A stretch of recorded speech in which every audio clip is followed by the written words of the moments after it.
Assalamualaikum warahmatullahi wabarakatuh. Saya Rosa Nur Hasanah dari Fakultas Ilmu Kesehatan, Prodi Kesehatan Masyarakat.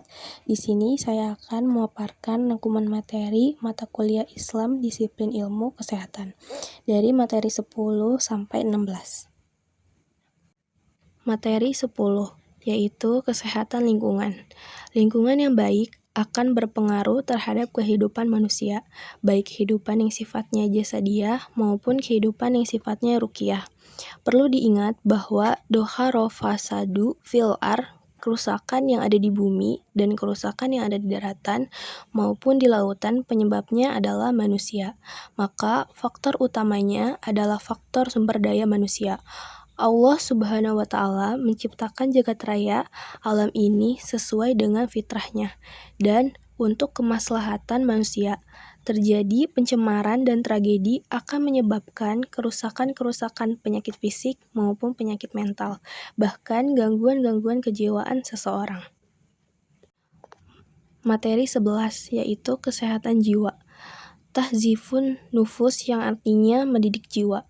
Pendidikan jiwa ini diutamakan sebelum kita mendidik jasad kita, karena manusia terdiri dari jasmani dan rohani, atau yang biasa disebut jiwa dan raga. Hakikat jiwa ditafsirkan dalam Al-Quran antara kalimat ruh dan kalimat nafs. Perbedaannya adalah ditinjau dari sisi peletakan maknanya dan spesifikasinya. Min amri Robbi, maka untuk ruh hanya Allah Subhanahu wa Ta'ala yang tahu. Tetapi ketika ruh itu sudah ditiupkan Allah Subhanahu wa Ta'ala di dalam diri manusia, disitulah ada kehidupan ketika ruh yang menyatu pada diri manusia yang disebut nafs, atau dengan bahasa pada umumnya adalah jiwa.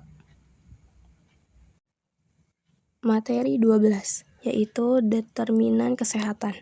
Sehat dalam Islam tidak hanya mencakup secara fisik, tetapi juga sehat secara lahir dan batin. Tidak bisa dipisahkan, saling mempengaruhi, saling mengisi, dan saling melengkapi. Sehat yang sifatnya sesaat, tetapi ada pertanggungjawabannya di sisi Allah Subhanahu wa Ta'ala. Masalah sehat juga berkaitan dengan masalah hisab kelak.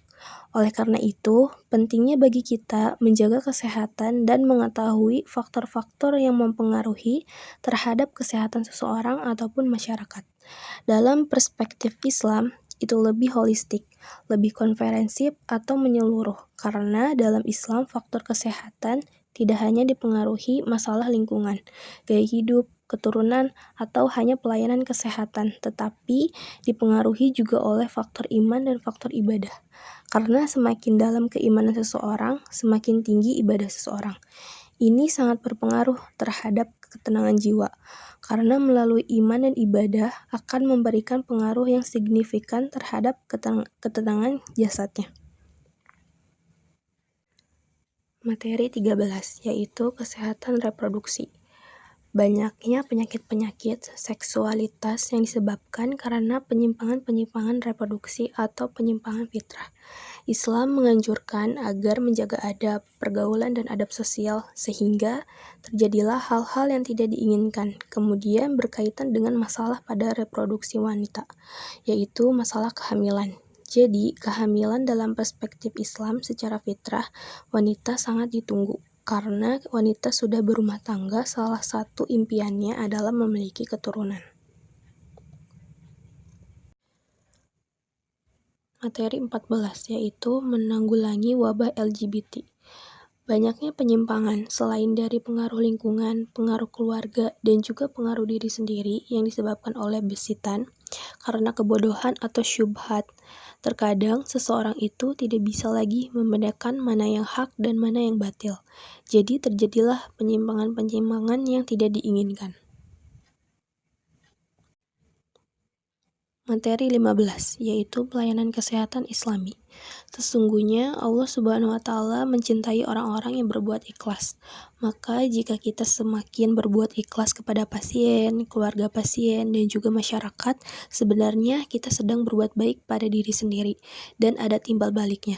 Ketika pasien merasa ditanggapi dengan baik oleh dokter, tenaga administrasi yang responsif, dan lingkungan yang kondusif, maka akan tertanam secara mendalam kepada jiwa pasien atau keluarganya sebagai loyalitas. balas. Karena jika manusia diperlakukan dengan baik, mereka akan selalu merasa berhutang jasa.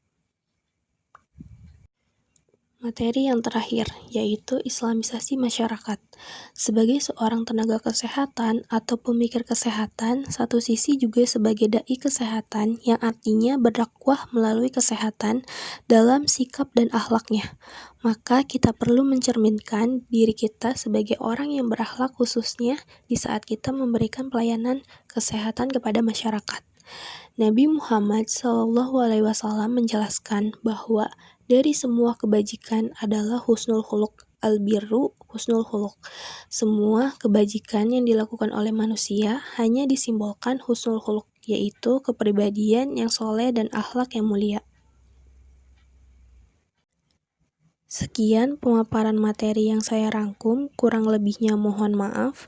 Wassalamualaikum warahmatullahi wabarakatuh.